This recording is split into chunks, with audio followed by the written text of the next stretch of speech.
This turnaround win here, well, confidence must be riding high as we now welcome in Archie Rintutt to talk more about this. Teenage super subs to the rescue, Archie. Yes, particularly Jamie Bino Gittens, 17 years old, from England, and got in from Manchester City as well. You might remember hearing that before regarding Borussia Dortmund and a talented winger, namely Jadon Sancho. Of course, he was fortunate with that first goal. I feel sorry for Mark Flecken because Freiburg wouldn't have qualified for Europe without his outstanding performances last season. However, Bino Gittens, as you saw there for the second goal as well, was very influential, binding two defenders to him and helping create the space for that second goal. And Edin Terzic, very complimentary of him after the game as well, saying how his first touch sparks things into life. He's an accelerator of the game and he is a game changer. So particularly how Doniel Malen had not been having a particularly good game. Dortmund hadn't been having a very good game.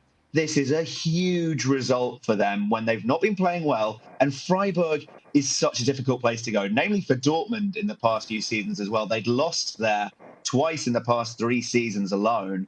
And for them to go win there, and when their heads went down after that first goal and they started to look like the Dortmund of old from last season, you thought, hang on a minute. So this result, particularly after the situation they were in, is quite something. Yeah, definitely, Archie. Does it give a bit of excitement to everybody watching the Bundesliga this season? Because as you mentioned, it's not maybe been their best performances, but they've got those 2 wins. But it is early days, so there is time for it to get better for Dortmund and to click. Surely this does make things a bit more interesting. I know it's early, but we could say that, couldn't we? It does.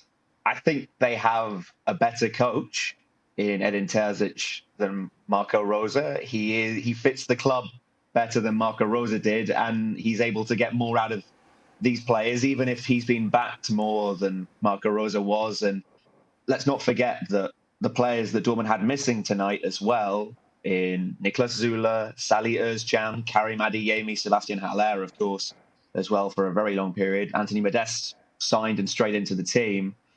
So there is something there for Dortmund to work on. And whilst the injuries at Dortmund is nothing new after what happened last season, they do have a lot more changes behind the scenes as well in terms of changes in the medical department, a new assistant coach in the form of Peter Hermann, who has been associated with a lot of German football success down the years, particularly at Bayern. I think things are going in the right direction for Borussia Dortmund, albeit I still have doubts about them at fullback position on both sides.